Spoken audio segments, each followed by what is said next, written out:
from cold sensations and disembodied laughter to something possibly demonic. These are 5 real Japanese horror stories. I'm Fearcrawler. Welcome to the video.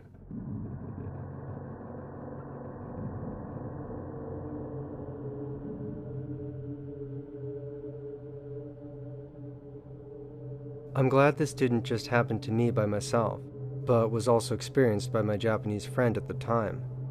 It was amazing and quite a shock to our systems. I had wanted to visit Takashima Castle on the shores of Lake Suwa in Nagano Prefecture, and finally drove there in late autumn of 2006. After getting lost on the way, my friend and I arrived at the small park with dungeon building and moat at around 6:30 p.m. It was dark, and the main building, which is now a museum reconstructed in the 1960s, was closed and locked up. I was a bit disappointed that I couldn't enter and check out the museum, but I was still happy to be there. I began fooling around, first climbing up the castle wall a little bit, ninja style, then proceeded up the stone flight of stairs to the locked doors of the main keep. I jokingly knocked on the door and gave the handle a tug. Yeah, it was locked. I went to get my keys out of my pocket once again jokingly, and as I did so, my friend took her high-heeled boots off and ran back down the stairs. "Did you hear that?"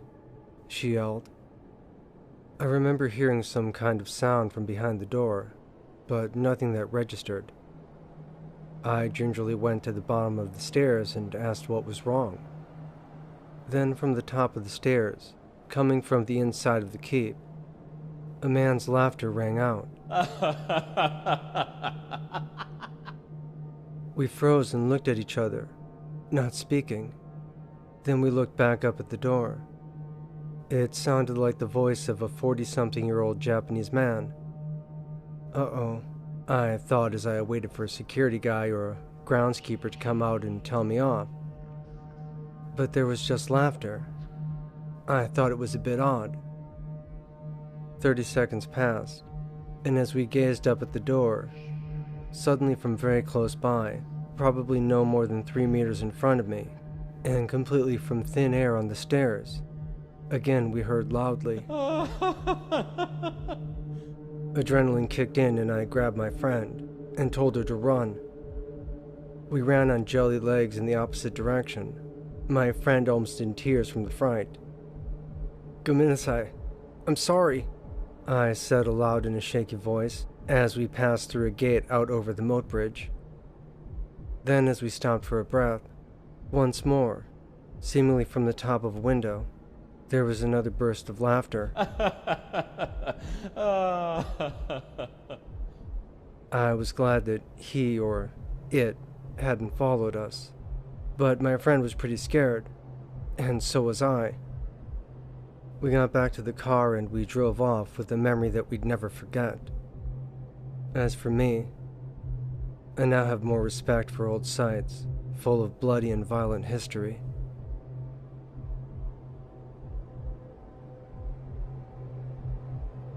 This happened in the summer of 2012. It was a good time for walking or biking in Japan, because in winter, you can't just get out of the house, especially when the snow is about 5 meters thick at our place. I was working at a construction company not far from my apartment. If you were to drive there, it would be about 5 or 7 minutes just because it was summer. But using my mountain bike, it usually took around 20 or 30 minutes to get from work to my place. I always took the most populated road. That way there was less danger, and I could see the road more clearly. Mostly when going home, I would be with my coworker Kenji, because his girlfriend was residing in the building next to my apartment. One time when we were traveling together, he suggested that we take a shortcut and use a route that would cross the river of Kaminokawa. There really wasn't much light there, because the light posts were very far apart. There was a part there that would take around 5 minutes to cross, because you only had moonlight to guide you on your path. But by taking this shortcut, it would reduce the travel time from 30 minutes to about 20 minutes. One time Kenji got really sick and had to take leave for 2 weeks, and since he wasn't traveling with me, I decided to use the normal road once again. My girlfriend from Tokyo messaged me that she would be staying at my apartment for a week, which meant for that week I would have to hurry home each night to see how she was doing. So because I wanted to reduce the travel time each night, I started taking the shortcut again. On my second day of taking this shortcut by myself, I saw a person dressed in all white. She had long hair that went down to her waist, and she was facing the river. She was sitting on a bench with a light post near the dark spot of the road. Because I was in a hurry, I didn't really pay much attention to her. The following day, I saw her again. It was around 8 p.m. Only this time she was standing on the railings in front of the river, so naturally I couldn't help but wonder what this girl was doing here alone. I didn't know who she was, and really in Japan we have a pretty low crime rate, and that's why I was fairly comfortable that she was safe, so I decided not to go near her. On the third night she wasn't near the bench anymore, but I saw her standing in the middle of a dark spot on the road, once again standing on the railings facing the river. Because it was very dark where she was standing, I decided to approach her and ask her what she was doing there, and to try to warn her to be more careful. When I was around 10 meters away, I shouted to her, "Konbanwa," which is how you greet people at night. It seemed like she didn't hear me, so I got closer. When I was around 2 meters away, I noticed that she was not on the road side of the railing. She was actually on the other side. I couldn't help but notice the way she was standing. When I finally got a clear look at her, I could see that she wasn't standing on anything at all. She was floating above the river, and her hair was moving, even though there wasn't any wind blowing at the time. At this point, all the hair on my body began to stand on end. I quickly turned back without knowing what was happening. My body was automatically responding to what I was visualizing at that moment. I couldn't focus on pedaling my bike, and that's why I decided to just push it while I was running. During my run, I took a glimpse back at her, and I saw her slowly begin to turn around and look at me. It was so dark, and the next light post was around 40 meters away from me. I ran as fast as I could without bothering to look back, because I was terrified she was right behind me. Even though I was getting closer to the light post, it still felt like it was 100 miles away. I finally felt a bit safer as a car approached, and its headlights lit up the road. I couldn't see the girl anymore. I told this story to Kenji, and we decided that we were not going to take that road again.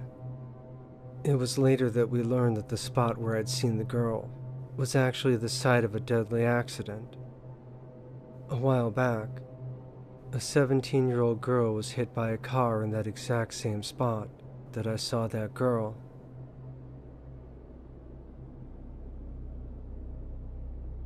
When I was young, I was able to sense the presence of spirits.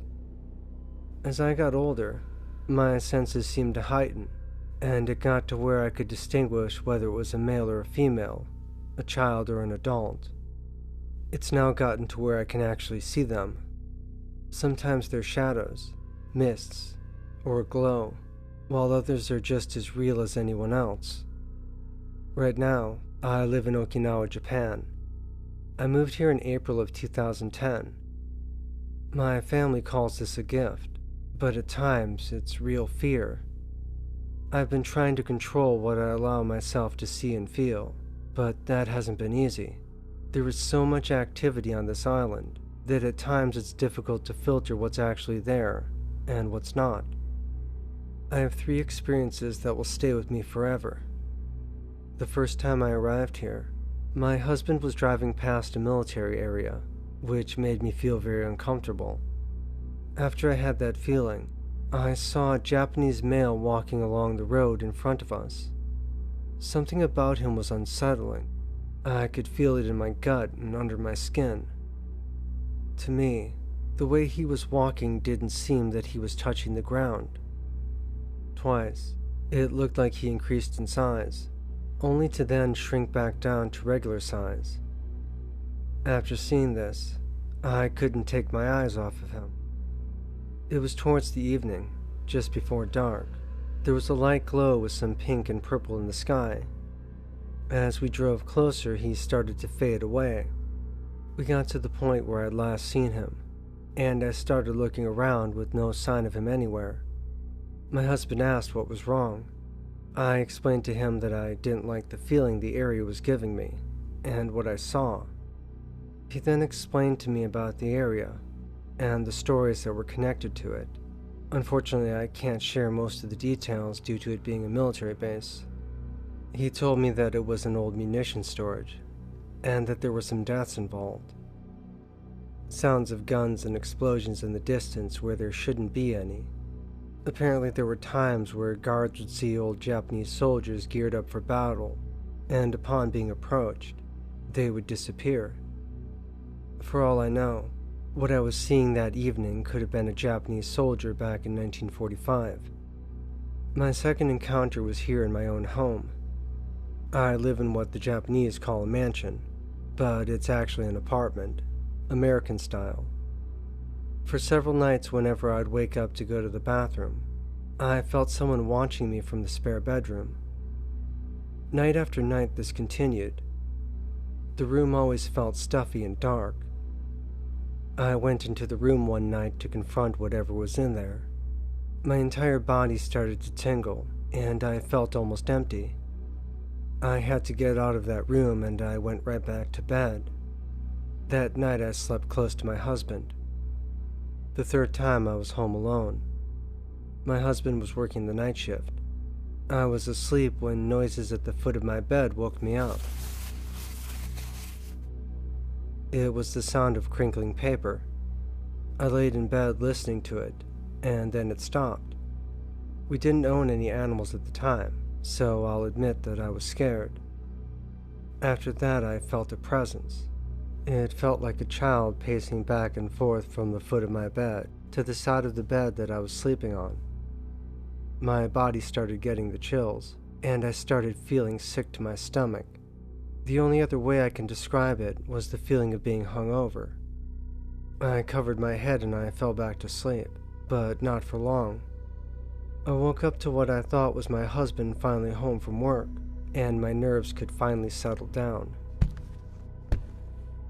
I could hear his boots on the tile floor, walking from the door to the office, but he never came to the room. I thought he wasn't tired yet, and he probably went into the office to play on the computer, so I fell back asleep. I woke up to the floor creak at our bedroom door. Half asleep, I was thinking it was my husband finally coming to bed.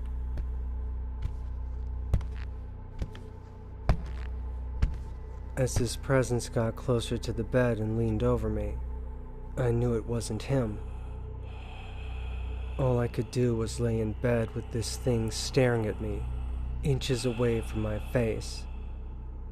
I imagined myself grabbing its hair and pushing it away from me. After a few moments, which felt like hours, my heart stopped racing, but I was still scared.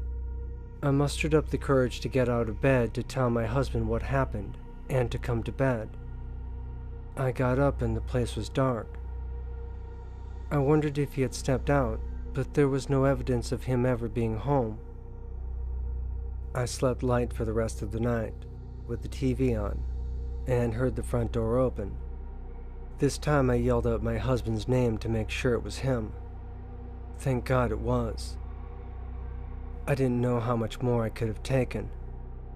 I told him about my experience, and we decided to get a cat, and I was going to smudge the house in the morning. When I woke up, I was angry about what these spirits had put me through. I smudged our home, fed up, and I was basically yelling at them to get out. In my tradition, cats can see spirits, and they will protect those that they love. We now own 2 cats. Since that day, I haven't had any encounters in my home anymore. But outside is another story.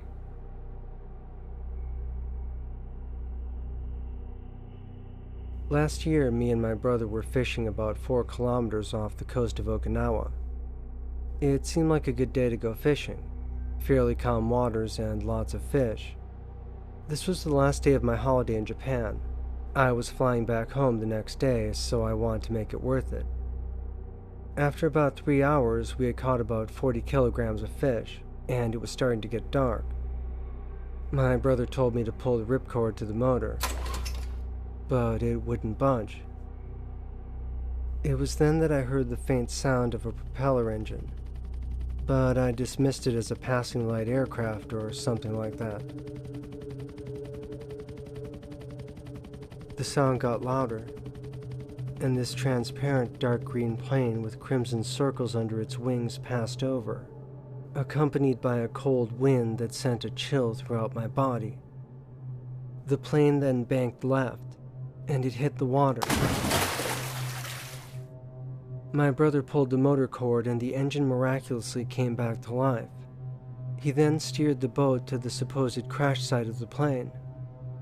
There was nothing there except a large ray swimming near the surface, and then this weird whispering started. It sounded like Japanese, but I wasn't sure. I was worried. I had never had any experiences with the paranormal before, so I didn't know what to do. And that's when the boat's outboard motor stopped, and the whispering started to sound hostile. My brother and I were terrified. It sounded like they didn't want us there. Then, without warning, the motor roared back to life, and we managed to get the boat back to land without any further issues. I'm still very scared about this experience, but I haven't had any issues like this since.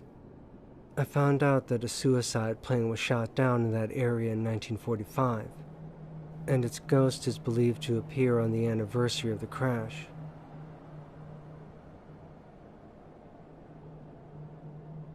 The year was 1978, and I was 15 years old. My best friend had returned to Japan after spending a year attending our junior high school in the States, while her father was a visiting professor at the local university. I missed her terribly after she had gone, and was able to persuade my grandfather to send me to Japan to visit her during the coming summer. I arrived on July evening, completely exhausted of course, yet terribly excited. My friend and her mother showed me to my room, which was the only traditional Japanese room in the house, one with tatami matting and sliding doors. This is a feature common to fairly affluent homes in Japan. Modern construction and conveniences for the majority of the house, with one traditional Japanese room. I recall that when her mother opened the corner closet to retrieve the futon mats that would be my bed, a cold chill emanated from it. I thought nothing of it. Of course, an enclosed space would be less affected by the ambient temperatures of a room. I slept very soundly that first night. The following night after I retired, I lay awake, listening to the sounds of the house as it was winding down for the evening. I heard light switches click off and bedroom doors upstairs closing. I was imagining what new adventures we might have tomorrow. I then began to hear a faint laughter. It seemed to be coming from perhaps the neighboring house. Perhaps there was a little get-together over there. Then the laughter became louder. And then the laughter became closer. And then the laughter sounded menacing. It was a decidedly evil man's laughter, which now closed in around my ears, growing louder and louder. I thought, hey, just get up and go upstairs and get your friend. I was wide awake. I tried to do just that, only to find that I couldn't move. Not a muscle. My instinct and unusual spiritual training for a young person had kicked in. I had practiced yoga since I was a young child, and just before leaving, my yoga instructor had mentioned something about an East Indian holy man named Ramana. The mere mention of his name dispelled negative energies. I tried to say his name aloud. I was ready to try anything. To my horror, I discovered that I also could not speak. Fear freezes, my instinct told me. What I have to do in the midst of the terror is to try and relax. I began to imagine myself floating through a starry night sky. A calm in the midst of this storm around me came over me. I tried to speak the name of the holy man again, and this time I was able to mouth the word, even though no sound came out. Ramana. As I did so, it was as if a switch had been turned off. The evil laughter which had become deafening around my ears had stopped. I was able to move, and I considered running upstairs to my friend. Yet somehow, I knew that I was safe now, so I thought it best not to wake her. The following day, a number of my friends' friends had come over for a welcoming tea. I told the story of what had happened to me. They replied yes, that was Kanashibari, they told me quite matter-of-factly, which means wrapped in bandages. It was a common thing which occurs in Japan, whereby some spirit or another who happens to be running about decides to have a bit of fun with a resting human. They proceeded to tell me other tales of spirits, both playful and malevolent, who specialized in turning children around in their beds, so that their head would be where their feet had been when they awoke. They were not surprised in the least by my experience, and had no trouble in believing that I had indeed been awake, and that this was no dream. The entity was likely a demonic one, judging from my description, they said, and I imagine that anyone who had heard that laughter would have concurred. The direction from where the laughter had originated, I realized, had been the bedding closet, which had emanated that chilly draft from the night before. I took from that experience the notion that calm in the presence of malevolent entities is a powerful strategy. Indeed, my later studies in martial arts would serve to underscore that conclusion. Don't strike when you're angry, I once heard a Tibetan monk remark. You might miss.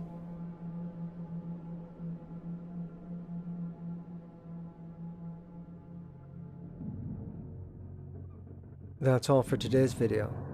I do hope you enjoyed these stories. Until next time, everyone, take care, be safe, and above all, stay scared.